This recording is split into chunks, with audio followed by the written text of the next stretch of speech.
नमस्कार विद्यार्थियों, मैं जगन सिंह हाजिर हूँ आपके साथ एक नए टॉपिक के साथ। आज का टॉपिक है हमारा हिंदी शिक्षण। हिंदी शिक्षण के क्या क्या उद्देश्य हैं, हिंदी शिक्षण की क्या क्या समस्याएं और हिंदी शिक्षण में क्या क्या चुनौतियां हैं हमारे सामने। तो सबसे पहले हिंदी शिक्षण हम क्यों करते हैं, हिंदी शिक्षण आखिर क्यों कराया जाता है, उसके उद्देश्यों के बारे में बात करते हैं। तो उद्देश्यों को 3 तरीकों से बांटा गया है। पहला है ग्रहयात्मक उद्देश्य, अभिव्यंजनात्मक उद्देश्य और तीसरा है सृजनात्मक उद्देश्य। ग्रहयात्मक उद्देश्य मीन्स जो हम ग्रहण कर रहे हैं, मीन्स भाषा के प्रति सम्यक समझ का विकास करना। ग्रहयात्मक उद्देश्य में हम क्या रखते हैं कि जो विद्यार्थी है हमारा, विद्यार्थी में भाषा की पूरी समझ हो जाए, मीन्स अंडरस्टैंडिंग, अवबोध का विकास करना इसमें आ जाएगा। पूरा क्या, भाषा के प्रति सम्यक समझ, पूरी समझ भाषा के प्रति हो, उसमें ये ग्रहयात्मक उद्देश्य में आ जाएगा।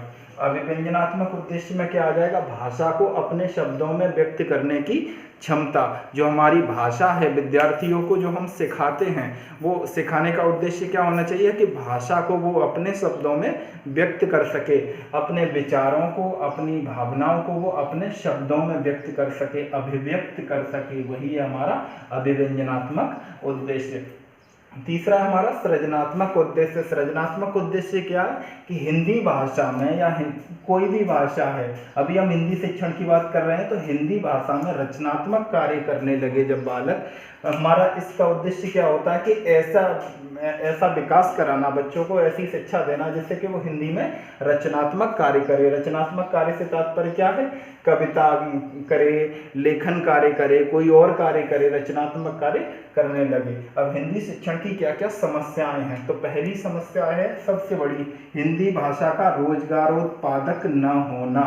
मीन्स आजकल क्या माना जाता है कि जो हमारी हिंदी है, हिंदी से हम कोई रोजगार नहीं ले सकते, ये सबसे बड़ी समस्या है।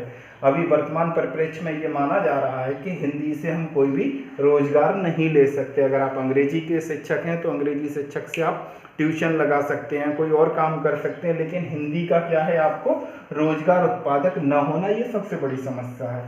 पारंपरिक शिक्षण विधियों का प्रयोग, हिंदी शिक्षण की एक और समस्या है, इसलिए भी बच्चे इसकी तरफ आकर्षित नहीं होते हैं कि जो पुरानी शिक्षण विधियां चली आ रही हैं, वही शिक्षण विधियों का उपयोग किया जा रहा है शिक्षकों द्वारा अब भी।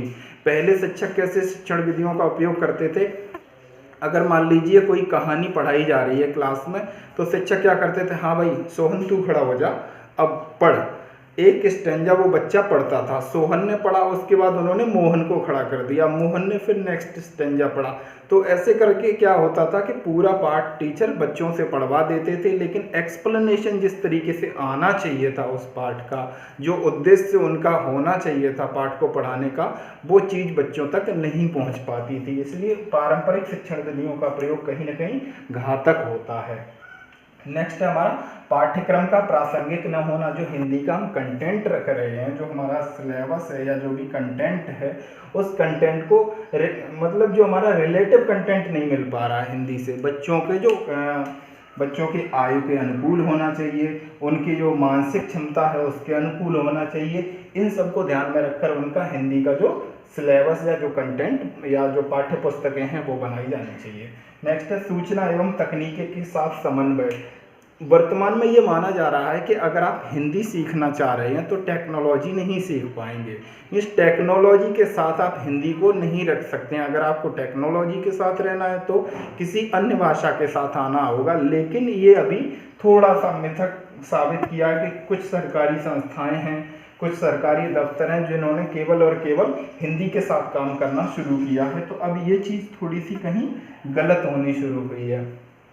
अब आते हैं हिंदी के शिक्षण में चुनौतियां क्या क्या हैं। तो सबसे पहली चुनौती है, अगर आप शिक्षक बन के जाएंगे तो आपकी पहली चुनौती क्या है कि शिक्षण को रुचिकर बनाना। जो हिंदी शिक्षण है, हिंदी शिक्षण को आप कैसा इंटरेस्टिंग बनाएंगे। ऐसा नहीं पारंपरिक शिक्षण विधियों का प्रयोग आप नहीं करेंगे, पारंपरिक शिक्षण विधियों को छोड़कर आप नवीन शिक्षण विधियों का उपयोग करेंगे, जिससे कि जो आप टीचिंग कर रहे हैं वो थोड़ी सी इंटरेस्टिंग हो। दूसरा है मातृभाषा के कारण त्रुटिपूर्ण उच्चारण। हमेशा देखा गया है कि कोई रा को डा बोलता है या डा को रा बोलता है।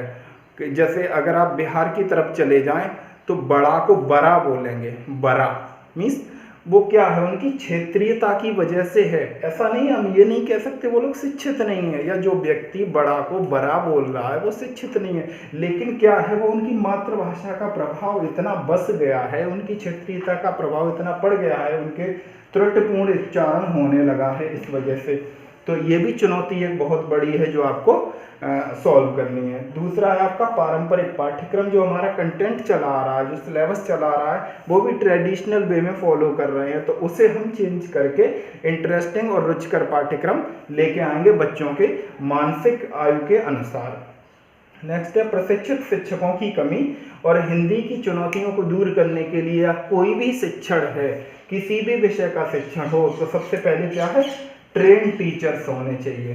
तो ट्रेन टीचर्स की कमी को हम पूरा करेंगे। तो आज के टॉपिक में हमने क्या देखा, आज के टॉपिक में हमने हिंदी शिक्षण के क्या क्या उद्देश्य थे, कितने उद्देश्य, ग्रहणात्मक, अभिव्यंजनात्मक और सृजनात्मक, तीनों उद्देश्य की बात हो गई।